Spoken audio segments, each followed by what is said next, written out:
que tem já está dentro de nós. E tem um versículo na palavra de Isaías 66:1 que eu quero compartilhar com vocês, que é muito sério, e eu tenho me perguntado sobre isso. Diz assim: o Senhor diz, o céu é o meu trono, e a terra é o estrado onde eu descanso os meus pés. Que tipo de casa vocês poderiam construir para mim? Uma pergunta. Como conseguiriam construir um lugar onde eu pudesse morar? E todos nós somos casa de Deus, mas por uma casa ela ser construída, precisa de um construtor. Você aí na sua casa, você que já está com a sua casa edificada, você já é um construtor. Deus já deu isso para cada um de nós. Tem muitas casas que estão destruídas, tem muitas casas que estão precisando ser reformadas. Tem casas que elas precisam passar por isso, mas elas sozinhas elas não vão conseguir.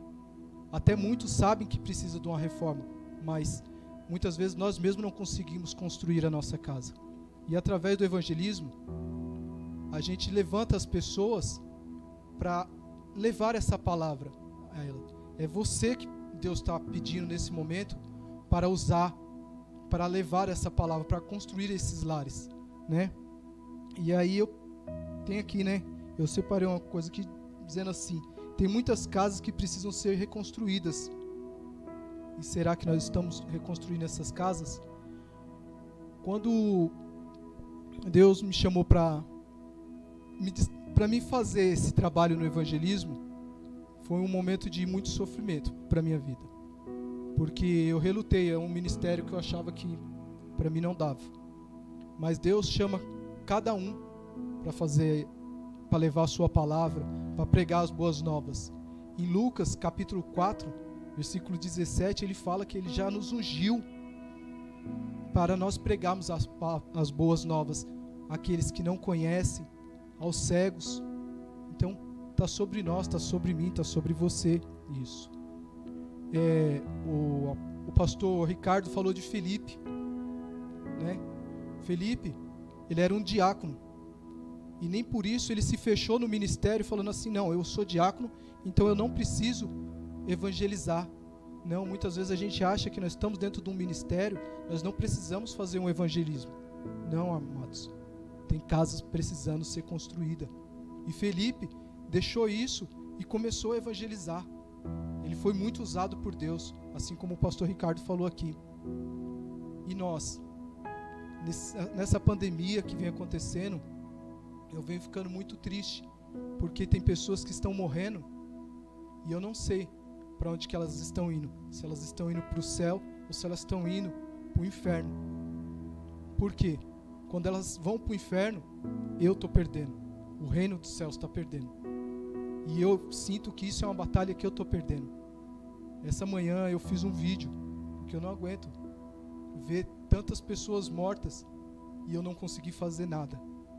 E através disso, eu tento a todo instante fazer vídeo, mandar mensagem no WhatsApp para as pessoas, falar com elas, para que elas venham se arrepender dos maus caminhos, para que elas venham aceitar Jesus enquanto é tempo. E tudo isso está sobre mim, está sobre você. Nós sabemos o que Deus fez na nossa vida. Nesse momento você pode estar passando por uma angústia, mas eu tenho algo para te falar. Jesus, Ele é o caminho, a verdade. Ele é a salvação. Ele pode tirar todo esse peso que está sobre você nesse momento. E direcionado dentro disso, a nossa casa é templo do Espírito Santo. E muitas pessoas não têm entendido isso. Muitas pessoas vêm se perdendo. Vou contar aqui um rápido testemunho de algo que aconteceu. Nós fomos fazer evangelismo e a gente falou: vamos para a esquerda ou vamos para a direita? Eu falei: vamos para a direita. E a gente resolveu ir para a direita. E todo mundo falou: mas para lá é melhor, não é não? Eu falei: não, vamos por aqui. E assim foi feito. Chegando na esquina, um rapaz estava saindo de uma biqueira. Ele estava com uma droga na mão. eu olhei para ele e comecei a orar por ele. No momento que eu orava por ele, eu sentia que todas as cadeias, todas as barreiras estavam caindo por terra naquele momento.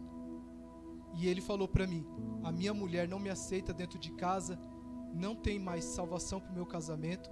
E eu comecei a falar com ele. Falei: mas Jesus vai curar, Jesus vai restaurar a sua casa. E aí ele falou assim que a esposa dele já não aceitava mais ele em casa. Então eu pedi para ele o número do telefone da esposa dele. E eu liguei para ela. E ela atendeu muito brava. Mas eu sabia quem estava comigo. E isso foi indo. E a esposa dele falou assim: não, muitos já tentaram e não conseguiram.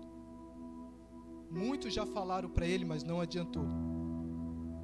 E eu falei para ele assim: você quer? Você aceita? Ele aceita. Ele aceitou Jesus naquele momento. Ele reconciliou, na verdade. E ele foi. E não vi mais esse rapaz. E quando foi umas 3, 4 semanas atrás, a esposa dele me mandou uma mensagem e uma foto deles.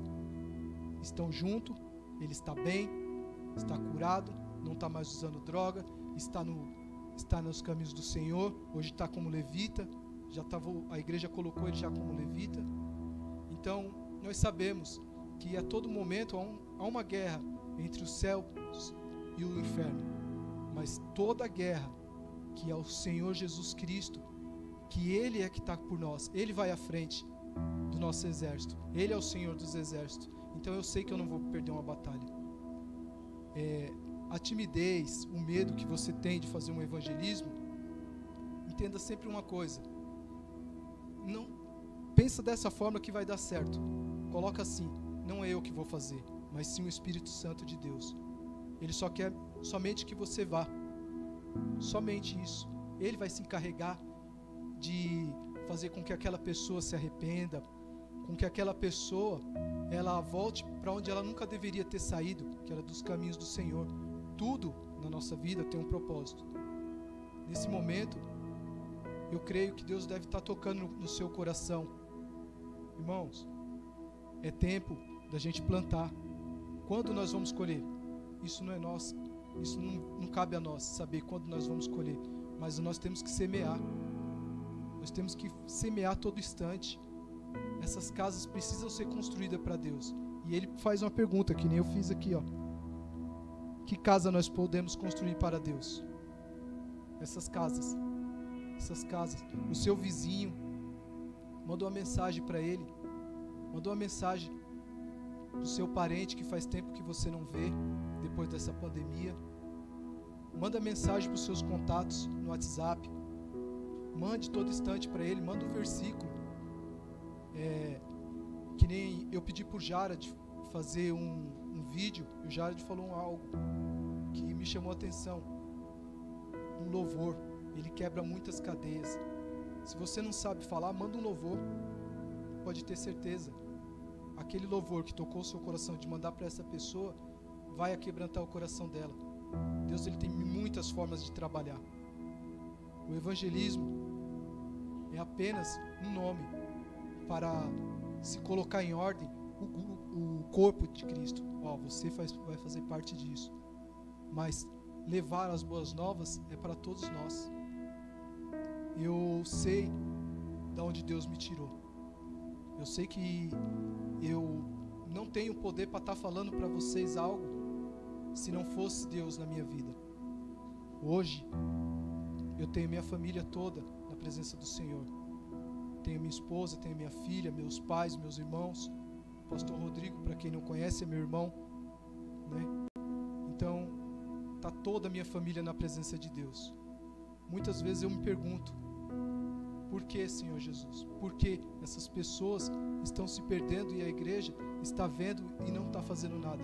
Mas aí ao mesmo tempo eu me perguntei para mim mesmo: e eu? O que eu estou fazendo? Eu não posso cobrar se eu não faço. Isso não seja uma cobrança. Que você não vá fazer isso com peso, mas sim com amor. O amor não tem algo mais precioso do que um evangelismo, você levar uma palavra para uma pessoa e tirar elas da garra de Satanás. É o maior ato de amor que pode ter. Deus, ele entregou o seu filho, e não teve evangelismo maior do que esse, de ele entregar o seu próprio filho por mim, morrer por mim. E quando eu olho essa passagem que está em João 3,16, eu olho e falo assim: eu não tenho condições de fazer isso, mas eu tenho condições de levar a sua palavra, Senhor Jesus, àqueles que não te conhecem. E eu sei, amados, que Deus, ele quer falar com você essa noite. Você que não aceitou Jesus ainda, amados, entregue-se, entregue o seu caminho, se arrependa para que haja uma nova vida em você, para que você possa desfrutar do que Deus tem para você.